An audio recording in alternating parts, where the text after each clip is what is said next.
Jim Rohn tells the story a whole lot better. I'm an amateur on the Bible, so I'm going to give it to you straight from the source. This is Matthew chapter 13, the parable of the sower.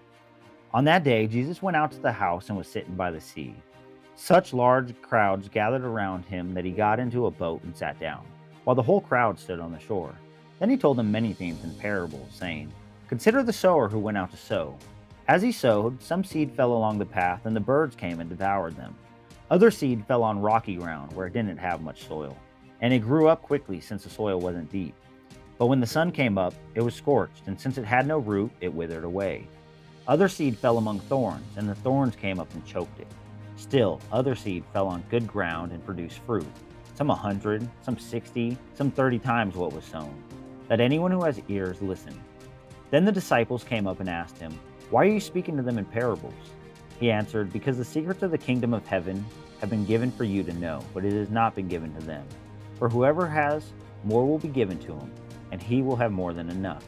But whoever does not have, even what he has will be taken away from him. That is why I speak to them in parables.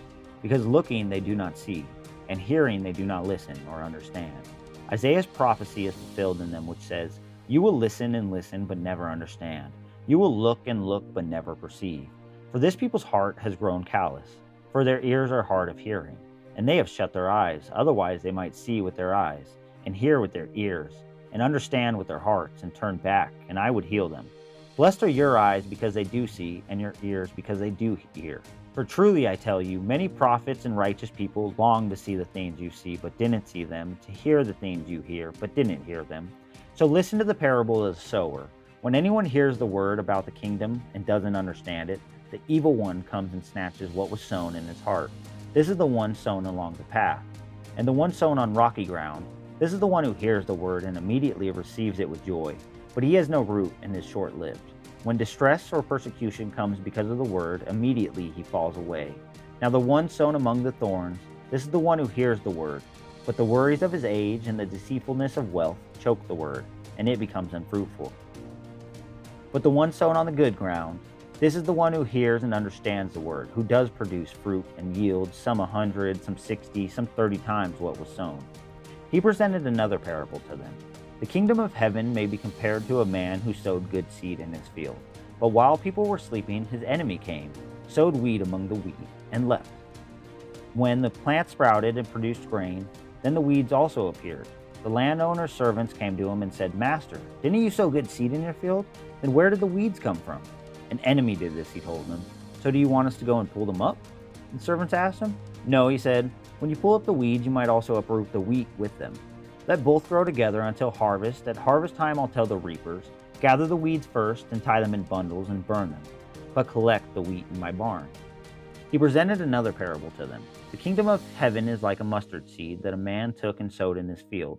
It's the smallest of all seeds, but when grown it's taller than the garden plants and becomes a tree, so that the birds of the sky come and nest in its branches.'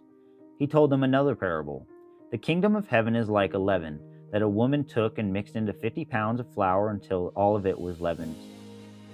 Jesus told the crowds all these things in parables, and he did not tell them anything without a parable, so that what was spoken through the prophet might be fulfilled. "I will open my mouth in parables. I will declare things kept secret from the foundation of the world." Then he left the crowds and went into the house. His disciples approached him and said, "Explain to us the parables of the weeds in the field." He replied, "The one who sows the good seed is the Son of Man. The field is the world, and the good seed, these are the children of the kingdom. The weeds are the children of the evil one, and the enemy who sowed them is the devil. The harvest is the end of age, and the harvesters are the angels. Therefore, just as the weeds are gathered and burned in the fire, so it will be at the end of the age. The Son of Man will send out his angels, and they will gather from his kingdom all who cause sin and those guilty of lawlessness. They will throw them into a blazing furnace, where there will be weeping and gnashing of teeth. Then the righteous will shine like the sun in their Father's kingdom. Let anyone who has ears listen."